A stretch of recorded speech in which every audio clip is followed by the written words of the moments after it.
ബംഗ്ലാദേശിലെ അവസാനത്തെ തെരഞ്ഞെടുക്കപ്പെട്ട പ്രധാനമന്ത്രിയായ ഷേഖ് ഹസീനയ്ക്ക് വധശിക്ഷ വിധിച്ചിരിക്കുന്നത് അന്താരാഷ്ട്ര കുറ്റകൃത്യ ട്രിബ്യൂണൽ ബംഗ്ലാദേശിലെ.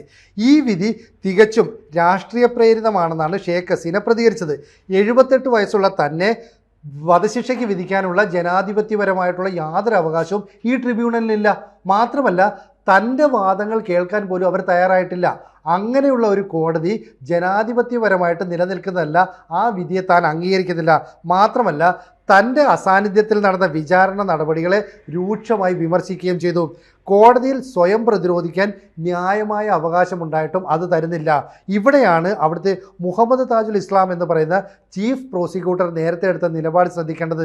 ഈ ചീഫ് പ്രോസിക്യൂട്ടർ നേരത്തെ പറഞ്ഞത് ഈ ഷേഖ് ഹസീനയെ തൂക്കിക്കൊല്ലണം, ഇവരെ വധശിക്ഷയ്ക്ക് വിധിക്കണം, അതിനു വേണ്ടിയിട്ട് ഇവരെ സംരക്ഷിക്കുന്ന ഇന്ത്യൻ ഭരണകൂടം അവരെ വിട്ടു നൽകണമെന്നാണ് പറയുന്നത്. പക്ഷേ ഷേഖ് ഹസീന പറയുന്നു തന്നെ കൊന്നിട്ട് അവാമി ലീഗിൻ്റെ പ്രവർത്തനങ്ങളെ പൂർണ്ണമായിട്ടും ഇല്ലാതാക്കാനും അങ്ങനെ അവിടെ ഒരു സ്വേച്ഛാധിപത്യ ഭരണകൂടത്തെ കൊണ്ടുവരാനുമാണ് മുഹമ്മദ് യൂനിസ് ശ്രമിക്കുന്നത്.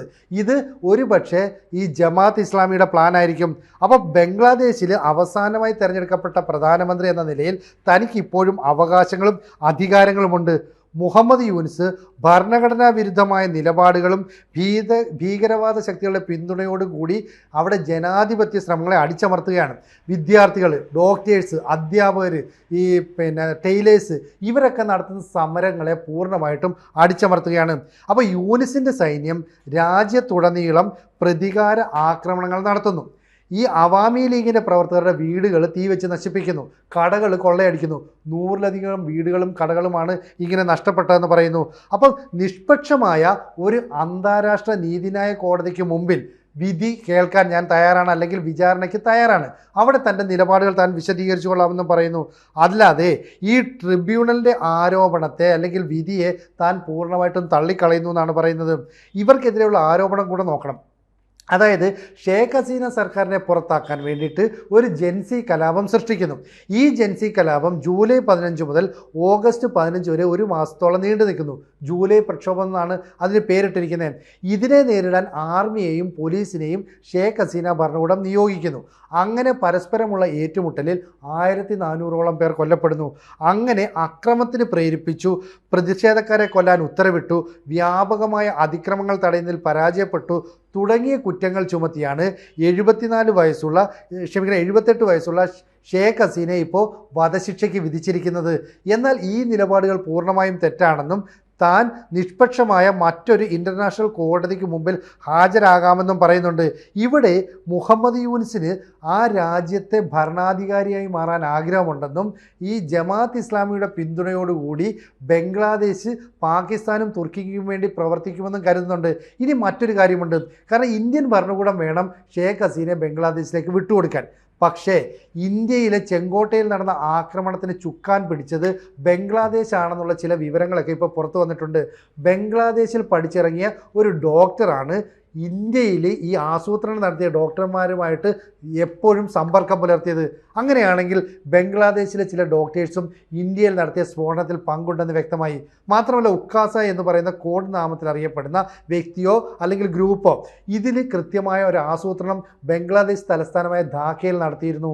ജെയ്ഷെ മുഹമ്മദിൻ്റെയും ലഷ്കർ എ തോയ്ബയുടെയും ഒക്കെ പ്രവർത്തകർ, നേതാക്കൾ ബംഗ്ലാദേശ് ഭരണകൂടത്തിലെ ഉദ്യോഗസ്ഥരുമായിട്ട് കൂടിക്കാഴ്ച നടത്തി അവിടെ വെച്ച് ചില പദ്ധതികൾ ആസൂത്രണം ചെയ്തു. ഈ വിവരങ്ങളും പുറത്തു വന്നു.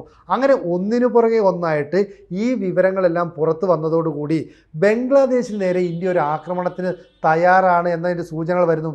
ഇപ്പം ഇന്ത്യൻ അതിർത്തിയിലും ബംഗ്ലാദേശിലുമൊക്കെ തന്നെ പട്ടാളവും പോലീസും ഒക്കെ തന്നെ പൂർണ്ണ സജ്ജരായിട്ട് കാത്തിരിക്കുന്നു, അല്ലെങ്കിൽ സംരക്ഷിത വലയം തീർക്കുന്നു. കാരണം ഇന്ത്യ ബംഗ്ലാദേശിനെ ഒരു സ്വതന്ത്ര രാജ്യമാക്കി മാറ്റിയൊരു കാലമുണ്ട്, പാകിസ്ഥാനെ വിഭജിച്ചുകൊണ്ടാണ്. അതേ ഇന്ത്യ ഇപ്പോൾ സൈനിക മേഖലയിൽ, സാമ്പത്തിക രംഗത്ത്, പ്രതിരോധ രംഗത്തൊക്കെ ഒരു മികച്ച രാജ്യവും അല്ലെ മുൻനിരയിലുള്ള രാജ്യവുമാണ്. ആ ഇന്ത്യക്ക് ബംഗ്ലാദേശിനെ ആക്രമിച്ച് കീഴ്പ്പെടുത്താനോ ഷേഖ് ഹസീനയെ ഈ പ്രധാനമന്ത്രി പദത്തിൽ അവരോധിക്കാനോ വലിയ സമയമൊന്നും വേണ്ട. അത്തരത്തിലൊരു നീക്കം നടത്താനുള്ള സാധ്യതയും തള്ളിക്കളഞ്ഞുകൂടാ.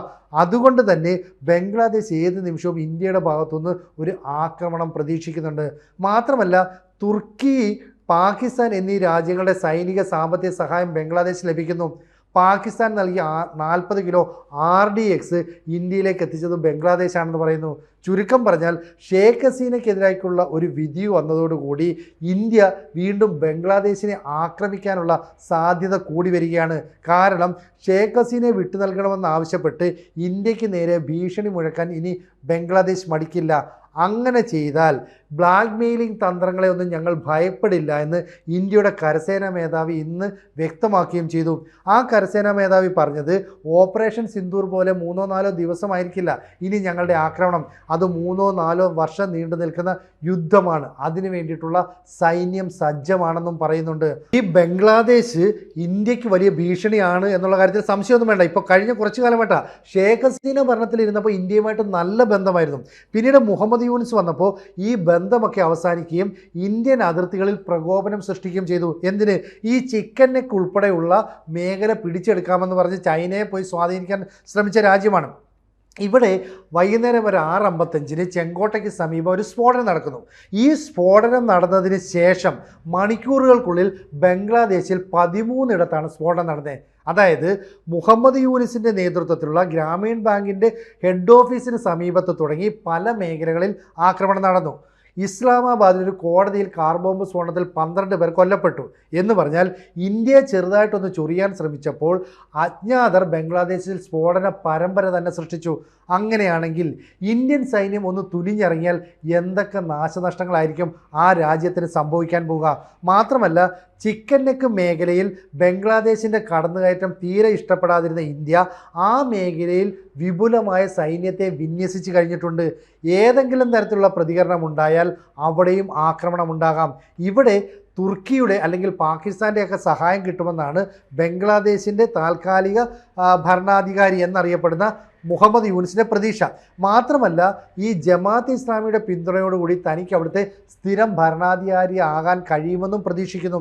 പക്ഷേ അജിത് ഡോവലിൻ്റെ നേതൃത്വത്തിലുള്ള സംഘമാണ് ഷേഖ് ഹസീനയെ ആ രാജ്യത്തെ കലാപകാരികളിൽ നിന്ന് രക്ഷിച്ചതെന്ന് ഷേഖ് ഹസീന പോലും തൻ്റെ ആത്മകഥയിൽ പറയുന്നു. അതിൻ്റെ ചില ഭാഗങ്ങളൊക്കെ പുറത്തു വന്നിട്ടുണ്ട്. അതുകൊണ്ട് 30 മിനിറ്റ് കൊണ്ട് കലാപകാരികളിൽ നിന്ന് ഒരു രാജ്യത്തിൻ്റെ ഭരണാധികാരിയെ വിമാനമാർഗം ഇന്ത്യയിലെത്തിക്കാൻ സാധിക്കുമെങ്കിൽ തിരിച്ചൊരടി നൽകാനായിട്ട് എത്ര സമയമാണ് നമുക്ക് വേണ്ടി വന്നത്? ഇതവരെ വല്ലാതെ ഭയപ്പെടുത്തുന്നു. അപ്പോൾ സ്വാഭാവികമായിട്ടും അന്താരാഷ്ട്ര കുറ്റകൃത്യ ട്രിബ്യൂണൽ ഷേഖ് ഹസീനയ്ക്കെതിരെ വധശിക്ഷ പ്രഖ്യാപിച്ചതിനാൽ ഒരു തിരിച്ചടി ഈ ഷേഖ് ഹസീനയുടെ ഭാഗത്തു നിന്നുണ്ടാകാം. എന്ന് പറഞ്ഞാൽ ഇന്ത്യ തിരിച്ചടിക്കാനുള്ള സാധ്യതയുണ്ട്. കാരണം ഈ വിധിയെ താൻ അംഗീകരിക്കുന്നില്ലെന്നും ജനാധിപത്യ വിരുദ്ധമാണെന്നും ഷേഖ് ഹസീന പ്രതികരിച്ചു കഴിഞ്ഞു. കൂടാതെ രാജ്യാന്തര തലത്തിലുള്ള ഏതെങ്കിലും ട്രിബ്യൂണലിൻ്റെ മുമ്പിൽ വെച്ച്, നിഷ്പക്ഷമായ ട്രിബ്യൂണലിൻ്റെ മുമ്പിൽ വെച്ച് തൻ്റെ വാദഗതികൾ അവതരിപ്പിക്കാൻ തയ്യാറാണെന്നും ഷേഖ് ഹസീന പറഞ്ഞു. അതുകൊണ്ട് തന്നെ ഷേഖ് ഹസീനയെ വധശിക്ഷയ്ക്ക് വിധിക്കാനോ അല്ലെ വധശിക്ഷ നടപ്പാക്കാനോ ഒന്നും ബംഗ്ലാദേശിന് അടുത്ത കാലത്തൊന്നും സാധിക്കുമെന്ന് കരുതുന്നില്ല. മാത്രമല്ല ഇന്ത്യൻ സൈന്യം സജ്ജമായിരിക്കുന്നത് കൊണ്ട് തന്നെ ഈ ചെങ്കോട്ട ആക്രമണത്തിനൊരു തിരിച്ചടി ഉടനുണ്ടാകും. അത് പാകിസ്ഥാന് നേർക്കാണോ ബംഗ്ലാദേശിന് നേർക്കാണോ അല്ലെങ്കിൽ രണ്ട് രാജ്യങ്ങൾക്കും നേരെ ഒരുപോലെ യുദ്ധമുഖം തുറക്കാനാണോ ഇന്ത്യ ലക്ഷ്യമിടുന്നതെന്നുള്ളത് കാത്തിരുന്ന് കാണേണ്ട കാര്യമാണ്. കൂടുതൽ വാർത്തകളും വിശേഷങ്ങളും നിങ്ങളിലേക്ക് എത്താൻ ABC മലയാളം സബ്സ്ക്രൈബ് ചെയ്യുക, ബെൽ ബട്ടണും അമർത്തുക.